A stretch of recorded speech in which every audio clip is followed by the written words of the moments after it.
We are going to hear at lunch first from Scott Atlas and then a couple words from Carl Noyce of the Cornell Free Speech Alliance, who has been very generous on sponsoring this conference and helping some others along too. First, Scott. Scott is a colleague and good friend of mine at the Hoover Institution. Does both health policy, well, I'll call you health policy among many other things. Scott has a lot to say about free academic freedom. Scott committed two sins. The first was understanding COVID about 6 months ahead of everybody else after putting together science, economics, and common sense. Unfortunately, everyone else was 6 months behind Scott on how these things are supposed to work. His second sin was serving his country under the administration of he who shall not be named, hint, large guy, orange hair. So with that introduction, Scott, please take it away.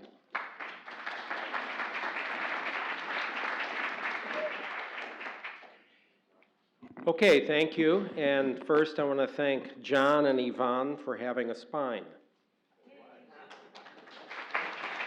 I am entitled to talk A Pandemic of Failure by Academia, Science, and Public Health. Will trust return? Because I think trust is where do we go from here.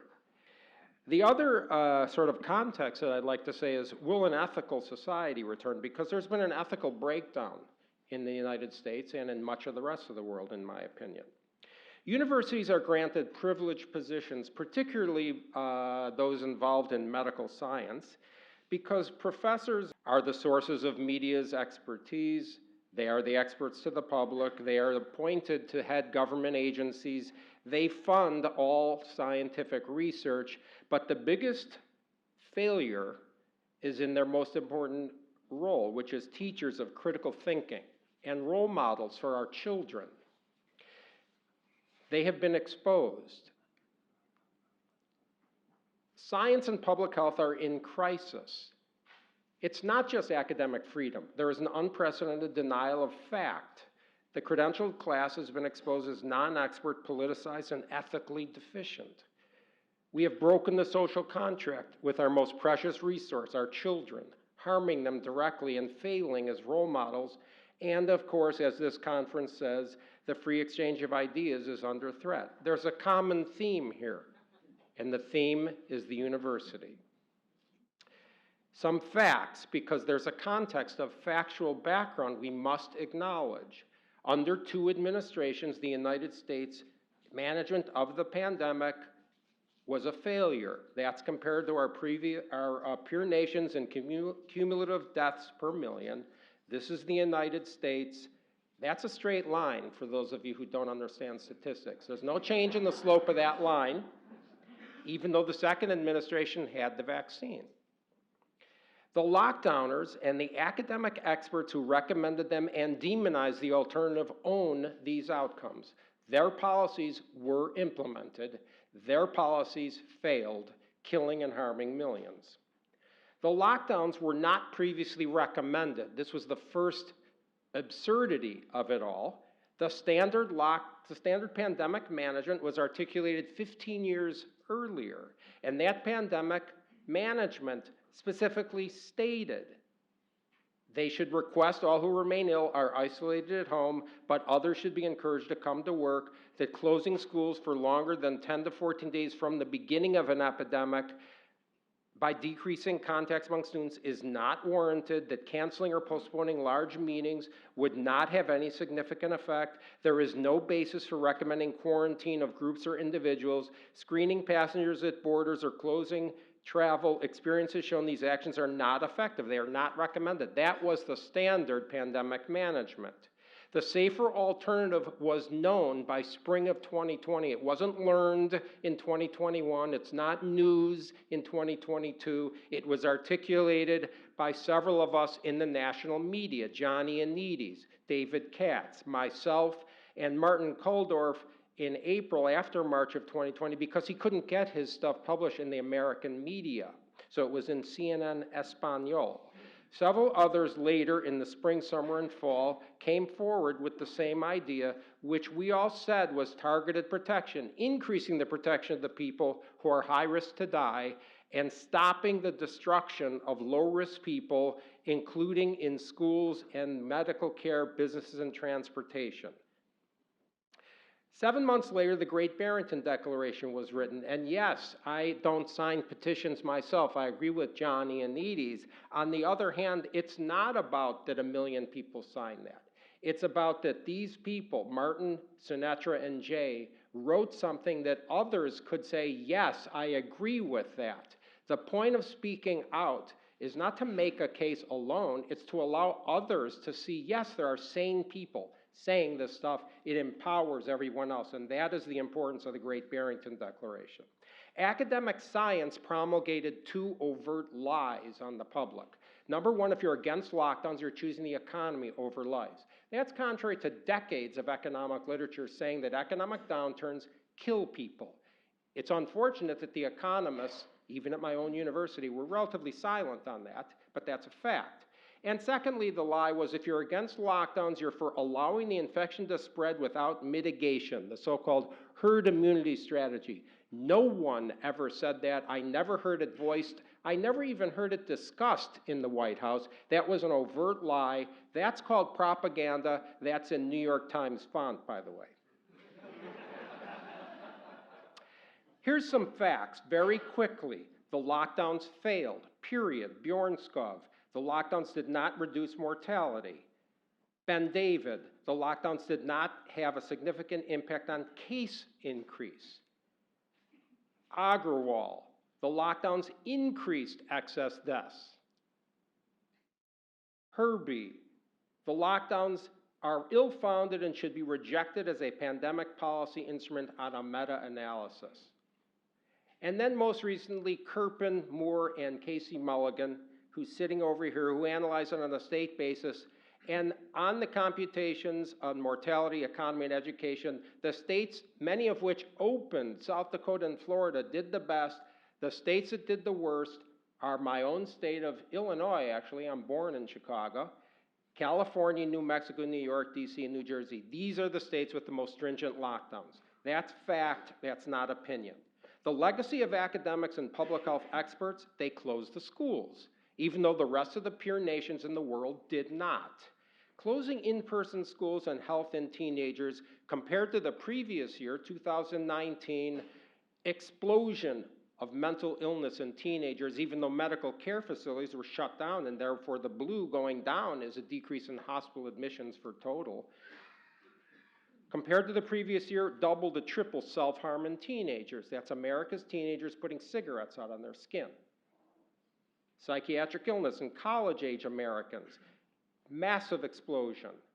Drug abuse in teenagers in the United States, overdoses, substance use disorders, massive explosion during the lockdown. There's a massive learning loss. This is 2022.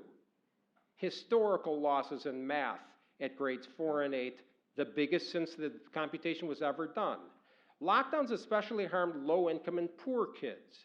This is data published by World Bank, UNESCO, UNICEF, USAID, the Bill and Melinda Gates Foundation, in case you're looking for who the sources of this are. And this massive learning loss disproportionately affected students from disadvantaged backgrounds. I thought we were in a society that cared about the poor and the low-income families. Lockdowns are a luxury of the rich.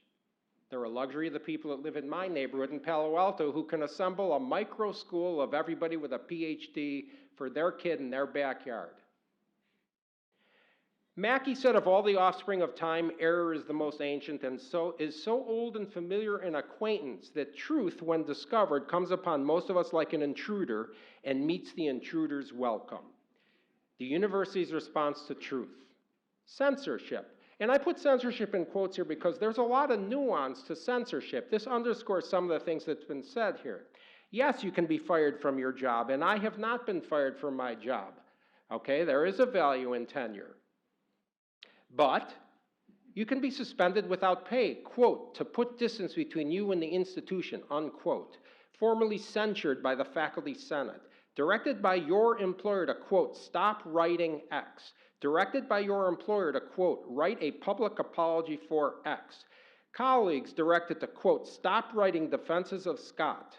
Publicly defamed by other faculty members using their Stanford titles in official emails sent throughout the university, in opinion pieces in academic journals, in opinion pieces in newspapers, in social media. You could have your visibility reduced by abrupt cessation of lectures at institutional events compared to right before you were in the stage of the pandemic. You can have suppression of your book, contrary to the standards set for every other senior faculty authored book at your institution. Cancel culture on campus is cowardly. It relies on the university brand to legitimize the defamation. It relies on university titles like former dean of the medical school or the academic secretary to the university. It relies on being friends with the journal editors who share your views. When it's written that I violate the core values of Stanford faculty and the expectations under the Stanford Code of Conduct, which states that we are all responsible for sustaining high ethical standards of this institution, and in that same piece, these people make an analogy of what I said about targeted protection to, quote, promoting eugenics, or to, quote, the Tuskegee syphilis experiments. Who really violated the standards of ethical conduct of this institution? To me, that doesn't meet basic human decency. Academic science was also exposed as political. It's not being addressed really in this meeting, but it's undeniable. When I'm asked by the President of the United States to go and help this country, the answer is yes. And if you don't say yes, there is something wrong with you.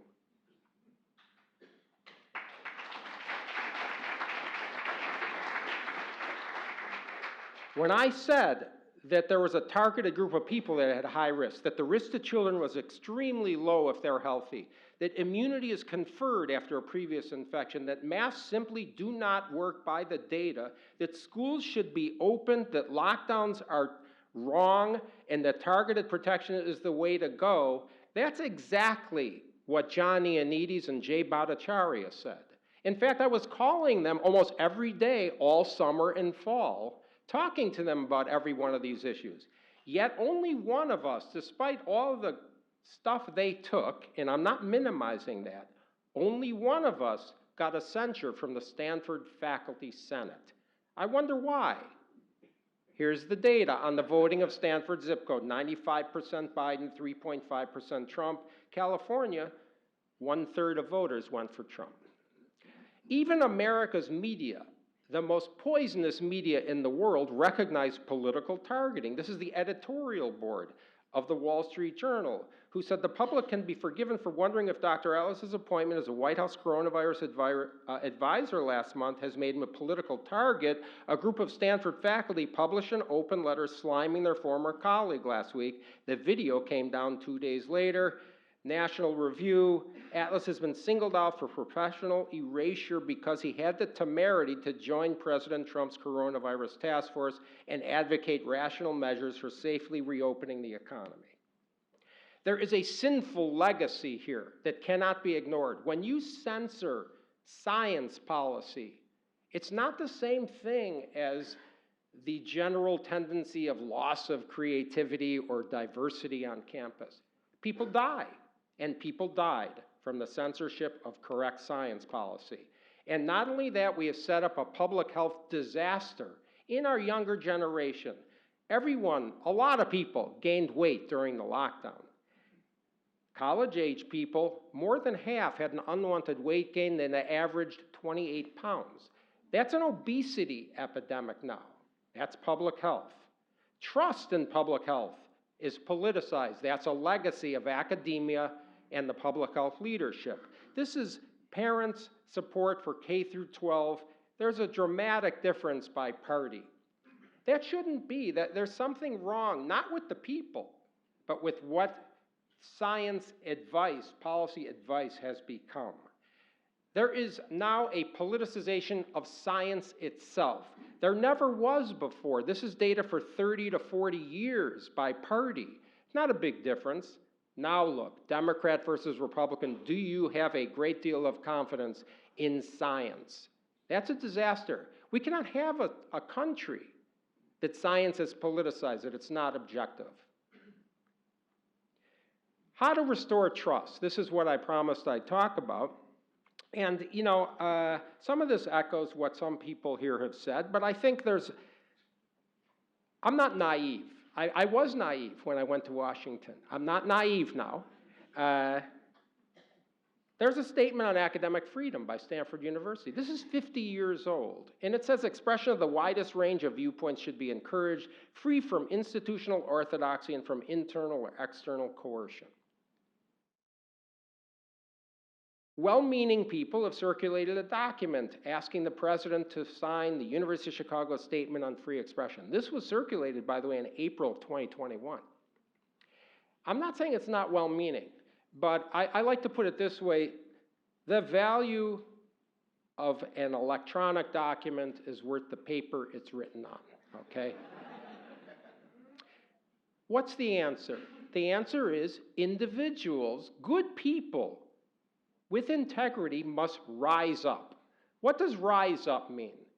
Rise up is a phrase, by the way, that's been used historically throughout a whole gamut of leaders in the United States, from Martin Luther King Jr. to our current president, Joe Biden, used the word rise up. Rise up means speak up. It's not just encouraged in a free society, it's required of good people to speak up. When the Stanford Medical School smeared me, no one at Stanford Medical School publicly spoke up.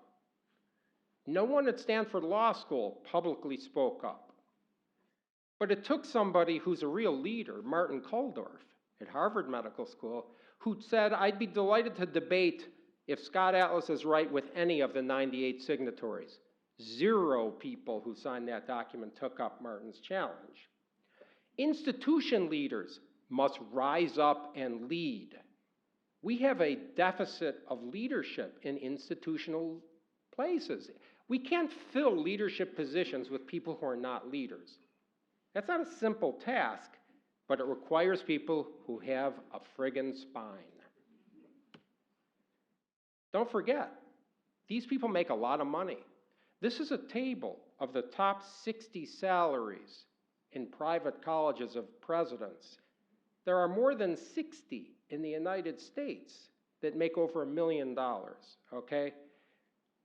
That big-time money requires doing the job. Martin Luther King said, there comes a time when we must take a position that is neither safe nor politic nor popular, but one must take it because it is right. We need to encourage, not vilify, outside experts who help. Okay, these people, Joe Ladapo of UCLA, Cody Meisner of Tufts, Martin Kulldorff of Harvard, Jay Bhattacharya of Stanford, had the courage to come in when I tried to get a group of people to talk to President Trump to answer his questions. By the way, this was met with internal resistance. This was the card handed to me as I'm sitting there and the president's asking questions, saying, okay, Scott, 5 more minutes, let's end this. First of all, I'm not going to interrupt the President of the United States, who took 45 minutes to go around and ask all the questions. But we need to encourage outsiders. We cannot have serious things done by career bureaucrats. We need more and more outsiders. This is not a political situation. We can't have it that there's self-cancellation and fear stopping people from stepping forward. We need to hold universities accountable and tie it to money. There are more than a dozen universities in this country that get over $500 million a year from simply one agency, and that's the NIH. Okay, they need to be held accountable for that money by allowing the free exchange of ideas. We need to demand a public apology for errors. Why is that important? Well, first of all, anyone who's married knows that to restore trust, it's very important to apologize when you're wrong. Secondly, we cannot let this ever happen again. It's not good enough to say, oh, let bygones be bygones. No, these people are in charge. These people killed people with their guidance. We can't let that happen again. Where is their signed public admission of their errors and the apology for the destructive results of their recommendations? We need to hold people who defame legally accountable. Yes, there's the New York Times versus Sullivan case. That's a problem, that decision, because it set a bar. And the bar is for public figures, no matter how reluctant you were to be a public figure, you have to endure any kind of statement unless those statements are proven to be done with actual malice. That's a very high and very ambiguous standard. There are proposals to change that court decision. I can guarantee you there will be challenges to that. We cannot have an incentive to just say whatever falsehood you want in the legal system. And then we need to form new institutions by people who have moral authority, not by the same institutions. We can't have places like Stanford pretend that they are the flag carrier for free speech. That's just, that's absurd. This is a school, Jay, Martin, and I have been asked to co-found an Academy for Science and Freedom, at Hillsdale College. And our purpose is to educate the American people about the free exchange of scientific ideas and the proper relationship between freedom and science and the pursuit of truth. But I'm going to reemphasize this, and I'm not naive in thinking it will come. It will not come. They will never admit their error. But why must it be insisted on? Because this is the legacy: avoidable deaths in society's most vulnerable, massive destruction of low-income families, ongoing enormous health damages to our children, and a severe loss of trust in public health and science. Last thing, the message to all the students where I speak all over the country to when they say, well, what can we do? It's very difficult. There's a lot of things to do that are small, but there's one thing you must never forget, what Chesterton said. Right is right, even if nobody does it. Wrong is wrong, even if everybody is wrong about it. Thank you.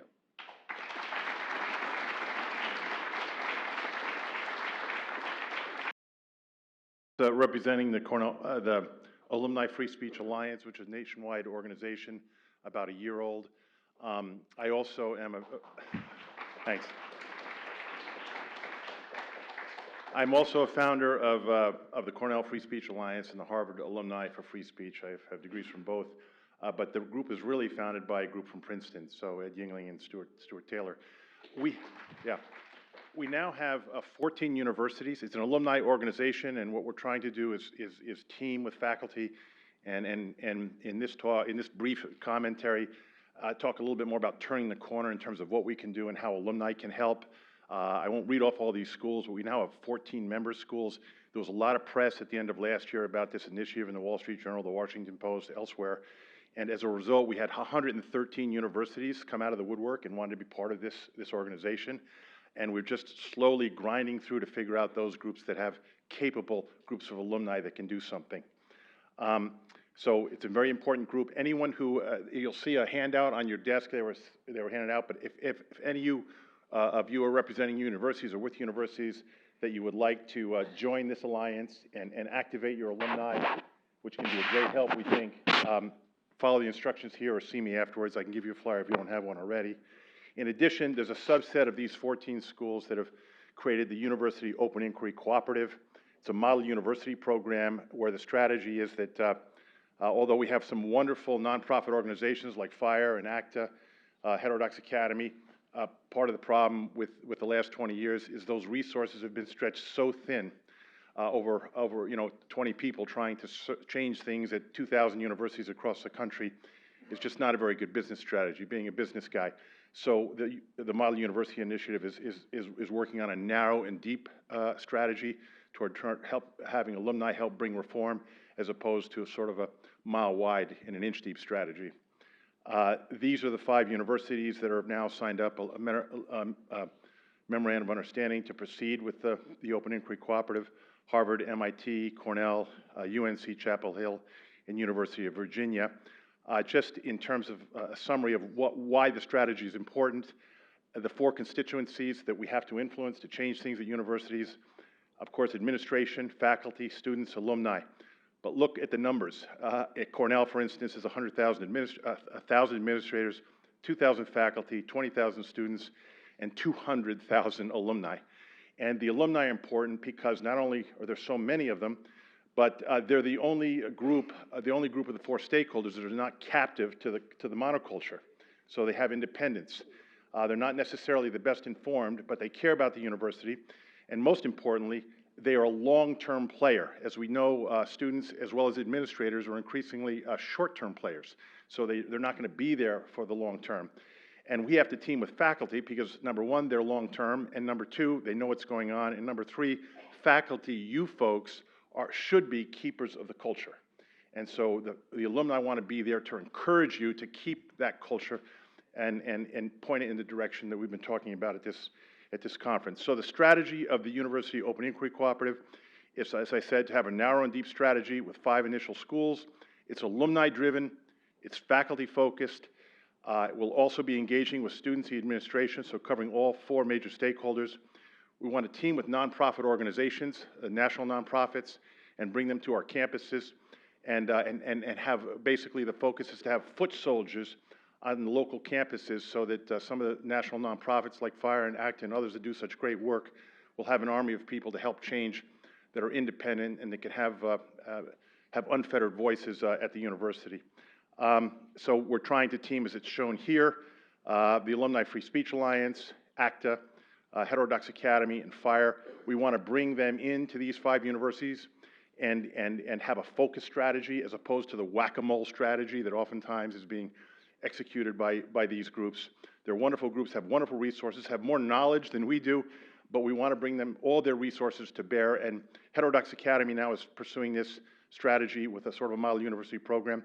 ACTA is doing the same thing with their Campus Freedom Initiative, so we're very pleased to be teaming, hopefully, with both of those folks going forward. And FIRE, of course, you all know, does fantastic work. So the basic strategy is to spotlight issues, outreach to alumni, faculty, students, administration, educate, organize, and influence. So that's the strategy. It's a little bit complex, but if you put this assortment, this sort of consortium of groups together, the Alumni Free Speech Alliance has an alumni focus, Heterodox Academy has a faculty focus, ACTA has an administrator and trustee focus, FIRE, of course, the overall free speech focus. So we want to impact all 4 of these major constituencies. The alumni is very important because it's the only one that's not captive to the university groupthink. So we want to start with the alumni, team with the faculty, and go from there. And we want to hit both sort of the major stakeholders as well as the power centers. So each of these stakeholders has its own power center, whether it be the Board of Trustees for the administration, student assemblies, and faculty senate for the faculty, et cetera, major donors for alumni. So this is what we're about, and the idea is to have a 3-year program where we really figure out how to get it done, teaming with people on campus and faculty members. No one's done this before. No one's reformed major universities before. None of us really know how to do it. That's part of the struggle we've seen in this conference. So we're about the business of trial and error to a degree, and we want to come up with lessons learned, best practices, effective methods, practical tools over the next few years, and then proliferate those techniques and methods and tools to other universities across the country. So thank you all, and wonderful conference. We're so pleased to be here.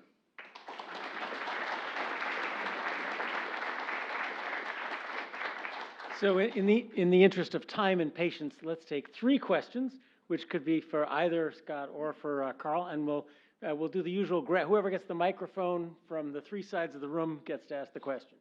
Scott, go ahead. Okay. Mine turned on? Okay.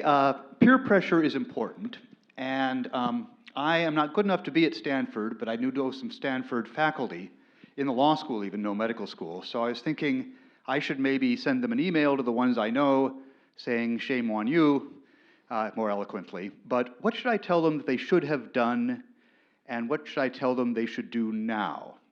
Should there be something like after the Salem witch trials where there was a day of fasting and repentance? I think the problem that I try to get across is that the professors are super influential. I don't think that you're going to change many of their minds, but I do think they're so impactful on the students, and I think that's their real failure. So I really think that, I don't know if maybe it's too late for them to do anything, but I think that there should be a real public discussion of what happened here. This university, the law school, I mean, the previous, pre-pandemic, there were letters to the editor written by the law school and other people at this university supporting people who had views that were ignited a lot of a lot of criticism or whatever. They were invisible during this. And I think part of it is perhaps their own fear from COVID. I think COVID was something that induced fear and therefore irrational thinking. But I also think that we have accelerated this sort of self-cancellation by the cancel culture, which I believe in part was political. I think there needs to be an open discussion of what happened here, a revisitation. It's not good enough to do what Emily Oster suggested in her recent article, to just say, okay, let's just, her word was amnesty, I guess, let's just give it, start over, everybody's a good guy, and forget it. I don't think that's good enough because we can't have it happen again. These are positions of responsibility at a university. Could I contest that a bit? I'm a game theorist, and so I think about incentives and actions and information a lot. I was speaking of me writing to John Smith so he personally knows that I know he didn't do it, and he'll have some emotional damage unless he does something now. So I don't think public discussion does that much good. You've got to go after the individual and shame them a little bit for not having done what they should have done. Mm-hmm. But then what should I tell him now? Should he come to send you an email saying, sorry about that, or buy you a beer? No. Or well, okay, I don't know how to answer that except to say something else about the email, which I will, was that I think people don't understand the motivation of people that were working hard like me and Jay and John on this, because the motivation was people were dying. And I had 1,000 emails a day when I was in Washington from people begging me to keep continuing to speak out, including from people whose spouse committed suicide because of the lockdowns. I had the same day, I wrote about this in my book, some mother sent me an email saying, please keep speaking, my daughter just tried to kill herself, and you're the reason that I gave her to keep living. Okay, so sort of what I hate to be so negative, but the sort of hubris of university professors that think that they are so impactful that they could shut down people like me. No. Okay, we need to be far more focused on what's important. So I don't care about their email to me. I don't care if you send them an email. And I'm not being sort of negative. I don't think that's that important. I think it is important to move forward, to revisit what happened, but to more figure out how we cannot let this happen again. It's not about apologizing, really. I don't need a personal apology. But what I do think is the public apology will serve the public good. I'm worried about what the public thinks. We cannot have this happen again. That's the center of it. Hi, I'm Joshua Pratt from AEI. My question is about the photograph from the Oval Office, which has Joe Ladapo in it. And you told us that he was at UCLA, which of course at the time he was. But as you know, he is now Surgeon General of Florida. So my question for you is, do we want more professors to move either permanently or temporarily into governmental positions? And if the answer to that is yes, how do we get the right ones into them so that they have an effect? Yeah, my opinion is that we need to have people have short-term positions. Okay, we need to have people whose careers don't depend on a 35, 38-year history of being in a government agency. So I think it's good to have people who are experts, whatever that means these days, join in on policy, on government policy, absolutely. But I think it's not because we want people to be in those long-term positions. When people are in a position, like, for instance, Anthony Fauci for 38 years, these people don't survive these positions because they're politically neutral over multiple administrations. They survive because they're politically savvy. They know how to navigate a highly politicized environment. They have friends in the media. They have different incentives, to borrow from my economist friends, about what to do than just simply give advice. When I went in, as an example, the first day that I was there, I was asked if I would help the president after talking to the various people who you've heard of at the end of the day. And I said, well, I just want you to know what you're going to get here, because I'm not going to agree to something that is wrong. I don't care who tells me to. I'm not going to sign on to a group statement if it's wrong. And Jared Kushner turned to me and said, that's exactly why we want you. And I think that was shockingly positive comment. But then the next comment, of course, was, but you're going to be destroyed when it becomes public, which I thought, okay, then I'm going to go back to California for a bit and see if that works. So I think there's a hazard to going in, but I think we need people to feel free like they can go in. Now, about taking a career position, I don't personally, I would never take a career position in a government position, because I think it's such a poisonous environment. But I do think it's very important that we step up and help. If you think the president is incompetent, you ought to go help. I mean, that's obvious, because if good people don't go help, who's left? The people that want to be in a bureaucratic position for 38 years. So I do think more, not professors, but people who are critical thinkers. That's not necessarily professors. Go in and help. But I think it's not because that's their permanent job. I think that leads to a bad incentive. I think it's better to be an outsider who then, has their own job and is an independent thinker. That's just my opinion.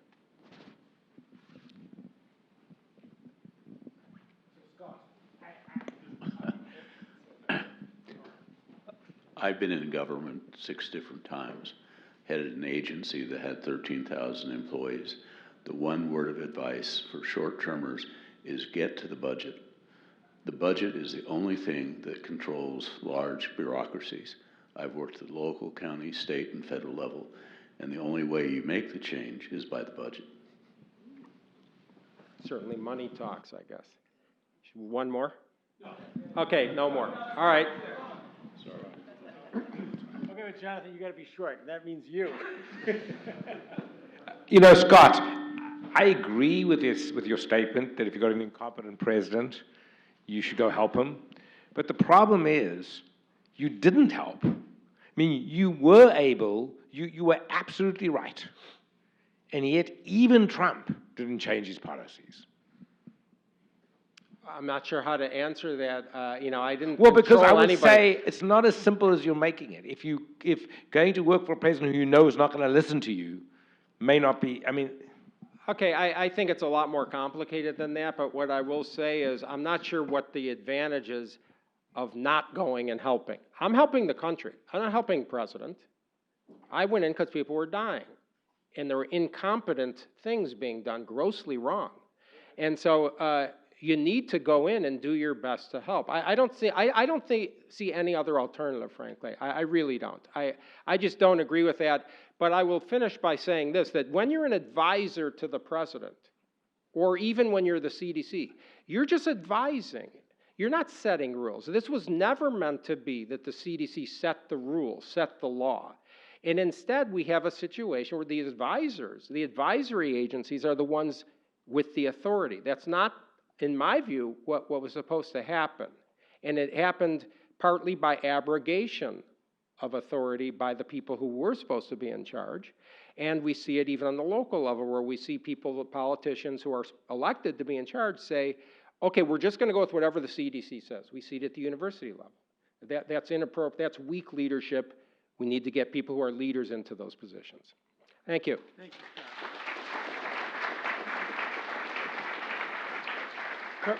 Carl wants 2 seconds, and then I promise you, you do get your break. One very important thing I forgot to say, and that is Stanford University Alumni Group is the newest member of the Alumni Free Speech Alliance, and Mike Roster, if he's here, are you here somewhere, Mike? There's Mike.